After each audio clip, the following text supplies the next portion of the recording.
Greetings, pre-calculus students. This is Mr. Winter, and I will be your teacher for dual credit pre-cal this year. So rather than spending a whole time talking about myself and all that jazz, I want to get right into doing stuff. So here's our first lesson. The first unit is functions. This is lesson 1, and our objective, or what we're going to talk about, are relations, functions. We're going to talk about evaluating functions, domains, range, all that kind of fun stuff, and different representations to where we do evaluate functions. And last part of the lesson, we'll get into a little calculus as well. First thing, relation. What is a relation? Well, there's an example of a relation. 7, 2, 0, -5, -2.4, -18. What do those all have in common? Well, they're coordinates. They're coordinate points. They are a set of ordered pairs, meaning anything that has x and y coordinates is a relation. Now, a part of that relation is the domain. Your domain, 7 is part of your domain, 0 here, -2.4. It's the first coordinates. It's the x. It is your independent variable, which leads you to, I wonder what the dependent variable would be. Yeah, you know this. It's the range. It is the second coordinates, like 2 and -5 and -18. Those are your range or your dependent variables. Again, something I know you learned in algebra. I need to make sure you're solid with your basics. A function. Well, by definition, a function is a relation. So what was that again? Oh, that's right. A relation contained ordered pairs of x and y. So a function is also a relation. It contains x's and y's with some criteria. It is a relation in which each x only pairs with, only plays with one and only one element in the range, or one y. Some examples we're going to start with. I'm going to give you 4 here, and I want you to state the domain, state the range of each function, or each relation, excuse me, and then determine if it is in fact a function or if it is not, based on this definition of a function. First one, your relation has coordinates 8, 5, 7, -2, -2, 9, 0, 3. Now, something I was taught way long time ago, you know, when I was in algebra and the equivalent of pre-cal at the time, you know what, back when the dinosaurs roamed the earth, I was taught to make something called a mapping, which means I take all of the x's, so 8, 7, -2, and 0, all of these x's, put them in one oval, all the y's, 5, -2, 9, and 0, or I'm sorry, and 3 in the other, and that gives me a really nice little representation of all of these are elements of my domain. All of these are elements of my range. This is called a discrete relation, or what you're going to actually find here is if I pair them, I can see that 8 goes to 5, 7 goes to -2, -2 to 9, and 0 to 3. What I see is that this x value of 8 only goes one place for y. The same with the 7, the -2, and the 0. Each x only goes to one and only one y, which makes it a function. Now, again, as I was saying before, this is called a discrete function. Why is that? Well, because all it is just listing a bunch of points. It's here's a point, here's a point, here's a point, here's a point. So there's a finite number of elements in this relation or function. That's what makes it a discrete function. This is actually also a one-to-one function, and we'll get to what we mean by one-to-one function in a little bit. Here's the second one. I'm not going to read it to you. I'm pretty sure you can read those coordinates. I'm going to do the same thing. I'm going to create a mapping. If it helps you, do so. If you don't need it, that's fine too. Notice one thing here. Even though there are 4 coordinate points, I only listed 3 elements in my range. And the reason why is because this y value of 4 repeats itself. It occurs more than one time. When you're listing it in a mapping or in your domain or ranges, you only have to write it down once. So my domain is absolutely incorrect in this particular instance. Let me fix that.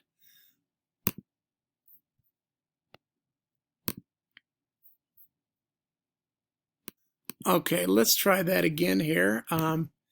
To quote from The Wizard of Oz, pay no attention to the man behind the curtain here. Pay no attention to my incorrect representation of the domain and range for part B. Hazards of copying and pasting and then forgetting to edit it. So again, my domain from this mapping is -3, 14, 6, and 2. And my range is just 4, 0, and 8. Again, although there are 4 coordinates, 2 of them are repeated, so you only list the 3. And when I draw where they match up to, I got this one's a little funkier here. I got 2 different things going to the 4. Now, before I decide if that is indeed a function or not, remember our definition for a function.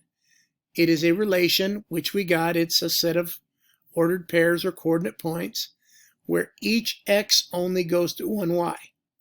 This -3 only goes to the value 4. 14 only goes to 0. 6 only goes to 4. 2 only goes to 8. So even though these 2 x's, -3 and 6 from my domain, even though they go to the same y, they each only go to one value. So this is also a function. Part C, same kind of a deal, only this time I only have 3 elements of my domain. And when I look at the mapping, who pairs with who, we've got a problem here. This 1 goes to both 6 and to -7. In other words, it's a dirty, cheating dog. It's trying to be a player. It'd be like if I were a domain, if I were an X and my wife was a Y. Walking down the street, minding my own business, got my arm around my wife here. I'm a happy domain. I love my range. And then somebody else walks by and ooh, let's check that out. Bad idea. Number one, my wife knows that my wife is like a ninja with a sandal. She would do just horrible damage to me with a chancla. It wouldn't be a pretty thing. Same deal here. When this X value of 1 becomes a player with 2 different Y's, not a good deal. It's bad news. Last one I'm going to do here is a different representation. I gave you a graph this time. Now you can go and write down all these coordinates if you want. Like this coordinate here would be -5, -3, -3, -3, 1, 1, 3, 1, 4, 5, and 6, 5. You can do that. It's really easy to find my domain just looking at the graph. It's actually easier than doing a mapping in that the first X coordinate I have here is at -5, and then -3, and then 1, then 3, then 4, then 6. My domain's done. My range, I look at the Y's. Both of these have a Y value of -3. These both have a 1. These both have a 5. Done and done. As far as being a function or not, real easy to do. You can use a little thing called the vertical line test, I'm sure you notice, or what I'm looking for is here. Here's an X value of -5. Are there any other Y values that have a dot there? No, we're good. -3, only one coordinate that has -3 is an x. Same with 1, same with 3, same with 4, same with 6. Making it a function. Now, all 4 of these relations, and some of them are functions, are considered discrete. Again, what does discrete mean? It's just a collection of a few points. Here I had 4 points. Here I have 1, 2, 3, 4, 5, 6. That is a discrete function or a discrete relation. We'll get to continuous ones in a little bit. Now I said that only this first one was 1-to-1. This is not 1-to-1. This one is because each x only goes to one y, and likewise each y only goes to one x. Kind of like a marriage should be, you know. The x shouldn't cheat on the y shouldn't cheat on the x. When that happens, it's a good marriage. Now here, even though this is a function, because each x, you know, is kind of minding its own business, it only goes one place, you got this y that's kind of a dirty dog here, cheater, that's going to 2 different x's. So in order to be 1-to-1, not only does each x have to go to one y, but each y should only go to one x. So this is not 1-to-1. It is a function, it's just not a 1-to-1 function. And this one, since it's not even a function, it can't be 1-to-1, a 1-to-1 function. This one is also not 1-to-1 because even though it would pass something called the vertical line test, meaning each x only has one y, there are y values that have different x's. It would fail what's called the horizontal line test. So when I talk about 1-to-1, I'm talking about a situation where each domain goes to exactly one element in the range, and likewise each range only goes to one y. In other words, it should pass both the vertical and the horizontal line test. So let's take a look here. You can make just a quick sketch of these if you want, but is this a function? Again, I'm using the vertical line test. What is a vertical line test? Basically says this. If any vertical line intersects a graph in more than one point, then the graph is not a function. So if I were to go back here again, no matter where I draw a vertical line, it only strikes one point. It is a function. Here, vertical line will only hit this graph in one point, no matter where I draw it. It is a function. Would that also work for the horizontal line test? Each horizontal line would only cross once. The answer to that is yes. So it would pass both the vertical and horizontal line test. It is a 1-to-1 function. Part B, is it a function? Sure. I can draw a vertical line wherever I please. No matter where I draw it, it only crosses once. So it is also a function. But 1-to-1, no. Even though it passes the vertical line test, it's crash and burn on the horizontal. A horizontal line will cross it twice. So B is a function, not a 1-to-1 function. C fails the vertical line test. We're done. Not a function. If it's not a function, it can't be 1-to-1. Same thing with D. Not a function, meaning it's also not 1-to-1 because it's not a function in the first place. Okay, that's kind of some easy basic stuff, and let's evaluate. Now here's what you're used to evaluating.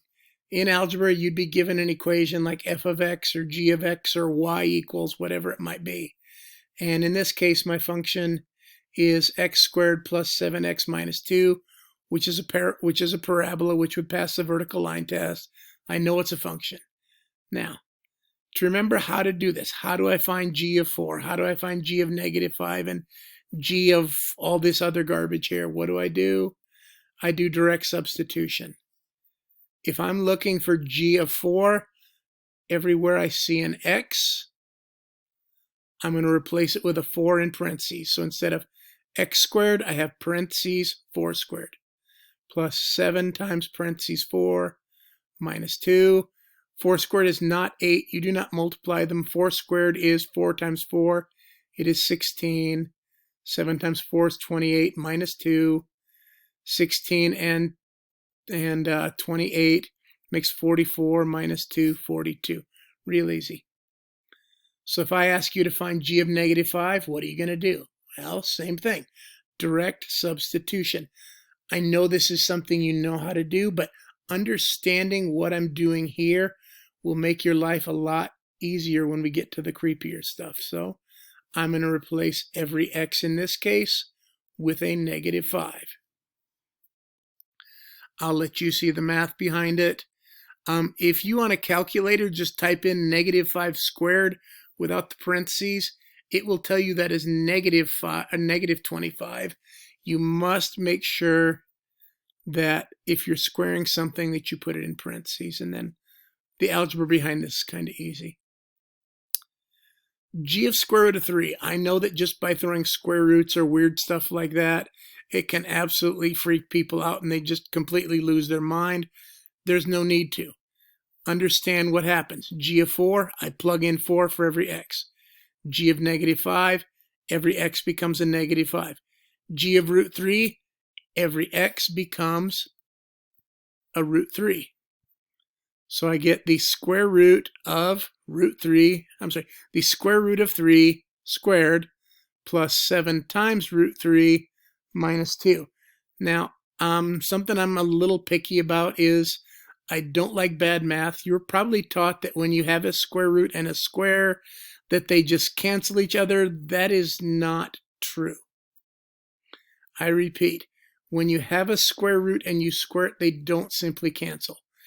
Like if I were to say, what is the square root of x squared? It's actually the absolute value of x. Hit my calculus class, I'll explain that why and all that in further detail. But when I take the square root of 3 and square it, it becomes the absolute value of 3, which is the distance that 3 is from 0, which in essence becomes 3, which is why maybe your teachers taught you that they just canceled. But square root of 3 squared just becomes 3. 7 times root 3 is not square root of 21. This guy's out of jail. This guy's in jail. They don't want anything to do with each other. Okay, and then minus 2. And then I combine like terms. The 3 and the negative 2 here and the minus 2 are like terms. They combine to make 1. The 7 and the root 3 stay just like they are. You know, they're not like terms. You can't combine these and say it's 8 square roots of 3 because the 1 does not have a root 3. The 7 does. It's like apples and oranges. You know, here's an apple, here's an orange.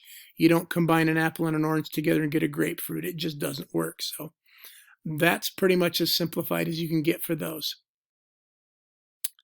Okay, let's get nastier this time. Say, well, it's got letters in it. No, it has a variable in it, but that's another story another time. But instead of freaking out, again, look at what you do. We plugged in 4, we plugged in negative 5, we plug in root 3. So every x here, in this case, is going to become a 2m. So instead of x squared plus 7x minus 2, it's 2m squared plus 7 times 2m minus 2. Now, when you square something, that means you multiply it by itself. So 2m squared really means 2m times 2m. And then I left everything else as it is. And when I multiply this out, I do not distribute. I know some of you may have learned it as FOIL.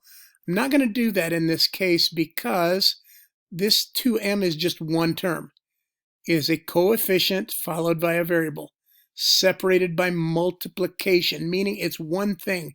These guys are kind of married together. They're just one entity, and so is this. So all I do is take the 2 times the 2, which is 4, the m times the m, which is m squared here.